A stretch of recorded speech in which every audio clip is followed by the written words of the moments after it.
নমস্কার, শুভ সন্ধ্যা। নিউজ ভ্যানগার্ডের পর্দায় আপনাদের প্রত্যেককে স্বাগত।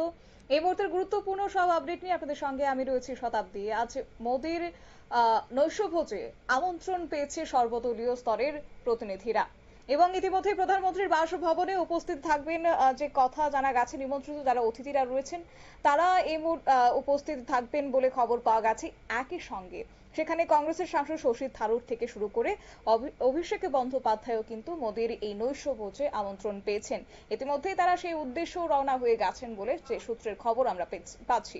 এই প্রসঙ্গে যাব বিস্তারিত। আমাদের সঙ্গে যুক্ত হয়ে গেছে প্রতিনিধি সৌম্য মুখার্জি। সৌম্য, কি জানতে পারছি এবং এই আমন্ত্রিত সভায় কারা কারা রয়েছেন তালিকায় যদি একটু বিস্তারিত তুলে ধরো। দেখো, সন্ত্রাসবাদের নৈপথ্যে পাকিস্তানের ভূমিকা আর অপারেশন সিন্দুর কেন করা হয়েছে তার আলোচনা করতে বিশ্বের বিভিন্ন দেশে ভারতবর্ষ থেকে 7টি বহুদলীয় সংসদীয় প্রতিনিধি দল গেছিল। এবার তার মধ্যে কংগ্রেসের শশী থারুর থেকে তোমার মিম দলের সাংসদ আসাদুদ্দিন ওয়াসি বা এনসিপির সুপ্রিয়া সোলে বা আমাদের তৃণমূল কংগ্রেসের অভিষেক বন্দ্যোপাধ্যায় সবাই গিয়ে বিভিন্ন দেশে পাকিস্তানের কিভাবে সন্ত্রাসবাদকে মদত দিচ্ছে ইসলামাবাদ সেই বিষয় তুলে ধরে, আর অপারেশন সিন্দুর কেন দরকার হলো সেই বিষয়কে তুলে ধরে। পেহেলগামের কথা, পেহেলগামের বৈষম্যবলিতে যে সন্ত্রাসী হামলা হয়েছিল, বেছে বেছে হিন্দুদের খুন করা হয়েছিল, সেই বিষয়টা সম্পূর্ণ বিস্তারিতভাবে তুলে ধরে। তারা কি বললো আর কি শুনে এলো, ওখানে আলোচনা কি হলো তার নির্যাসটা নিয়ে ওই প্রতিনিধি দলকে একটা বৈঠক আমন্ত্রণ জানিয়েছেন নরেন্দ্র মোদী, এবং সেটি বৈঠকটি হচ্ছে নৈশভোজের আকারে। আজকে সন্ধ্যে 7টার সময় প্রধানমন্ত্রী নরেন্দ্র মোদী 7 নম্বর লোকমাত বার্গে যে সরকারি বাসভবন আছে সেখানে 7টি দলের প্রত্যেকটা সদস্যকে আমন্ত্রণ জানানো হয়েছে। ওই প্রতিনিধি দলের একটিতে যেমন অভিষেক বন্দ্যোপাধ্যায় ছিলেন, তিনি গেছিলেন এশিয়ার 5টি দেশে, জাপান, দক্ষিণ কোরিয়া, কুয়ালালামপুর, সিঙ্গাপুর, মালয়েশিয়া। তেমনি অন্যান্য দলগুলোর মধ্যে শশী থারুর যে দলে ছিলেন সেই দলে সদস্যরা গেছিলেন আমেরিকা, কানাডা, ইউরোপীয় ইউনিয়নের দেশগুলোতে। তাদেরকে প্রত্যেককেই সোমবার সন্ধ্যায় এই বিষয়ে যে মন্ত্রী আছে কেন্দ্রীয় কিরণ রিজিজু, তার দপ্তর থেকে ফোন যায় এবং প্রত্যেককেই নিমন্ত্রণ করা হয় মঙ্গলবারের নৈশভোজে উপস্থিত থাকার জন্য।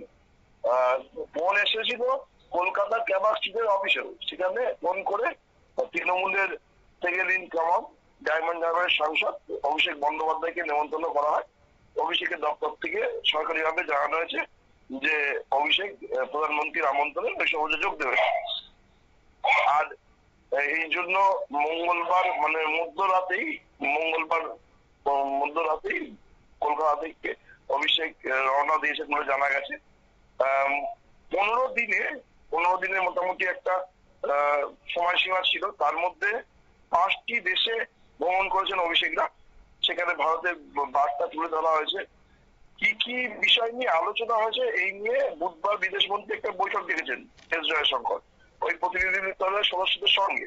কিন্তু তার আগে নরেন্দ্র মোদী নিজেই জেনে নিতে চাইছেন যে কি হয়েছে, লোকজন কি বলতে চাইছে, গোটা বিশ্ব অপারেশন সিন্দুর বা সন্ত্রাসবাদের নৈপথ্যে পাকিস্তানের যে ভূমিকা সেটা কি নজরে দেখছে, সেই বিষয়টা নিয়ে বিস্তারিত নরেন্দ্র মোদী নিজেই জানতে চাইছেন এবং তার জন্য তিনি এই বৈঠকটি ডেকেছেন। এটি নৈশভোজের আকারে আজকে সন্ধ্যায় হতে চলেছে।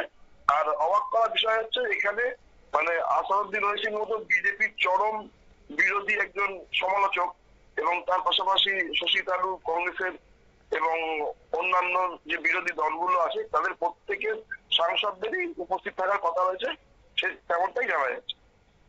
একেবারে। তবে আজকের এই নৈশভোজ কেবলমাত্র কি সেটা সৌজন্যমূলক, নাকি সেখানে সর্বদলীয় স্তরের প্রতিনিধি নিয়ে আগামী দিনে সন্ত্রাসবাদের বিরুদ্ধে কিভাবে রুখে দাঁড়ানো যায় সেই নিয়েও কোনো রণকৌশল আঁটতে পারেন কেন্দ্র কিংবা প্রধানমন্ত্রীর পক্ষ থেকে, সেই বিষয় নিয়ে কি আলোচনা হতে পারে, সেই নিয়ে কি কোনো কিছু জানা গেছে?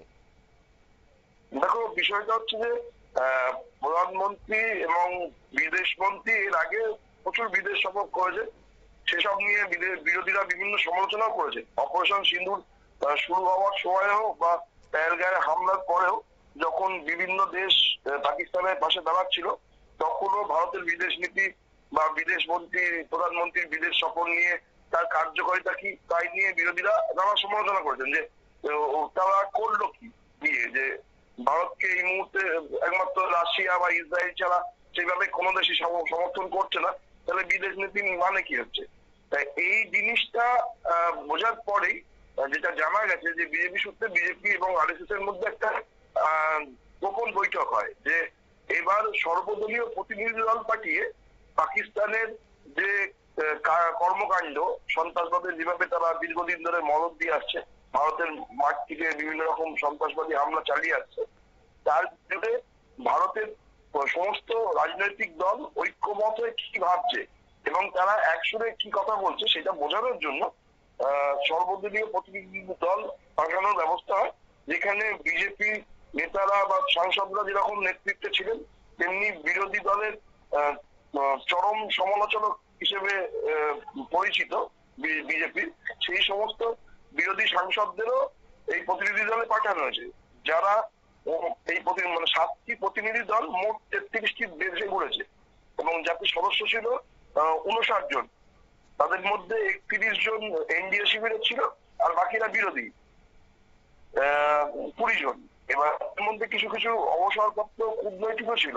তাই এই বিষয়টা এমন আকারে বিজেপির তরফ থেকে এবার করা হয়েছে যাতে বিশ্বের দরবারে ভারত যে ঐক্যবদ্ধ সন্ত্রাসবাদের প্রশ্নে এবং সন্ত্রাসবাদ দমন করার প্রশ্নে যে ঐক্যবদ্ধ, সেইটা বোঝানোর জন্য ভারতের তরফ থেকে বা মোদী সরকারের তরফ থেকে এই রণকৌশল নেওয়া হয়েছিল।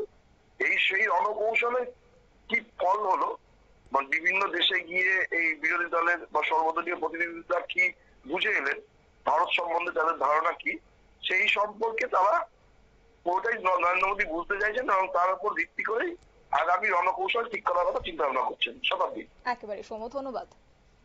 আপনারা শুনলেন, অর্থাৎ পেহেলগাঁও হামলার পর এবার ভারতের ভূমিকাটা কি ছিল সেই সময়টাতে, তারপরে এই সন্ত্রাস দমনে ভারতের ভূমিকার কথা তুলে ধরতেই কিন্তু বিশ্বের নানা দেশে একটা যাওয়ার সেখানে কেন্দ্রের পক্ষ থেকে পরিকল্পনা নেওয়া হয়েছিল যে প্রতিনিধি দল সেখানে পাঠানো হবে এবং 33টি দেশে মোট 7টি প্রতিনিধি দল সেখানে গিয়েছে। বিভিন্ন দেশে তারা ঘুরেছে, 50 জনেরও বেশি সদস্য তার মধ্যে ছিলেন, তার মধ্যে বেশিরভাগই বর্তমানে সাংসদ রয়েছে।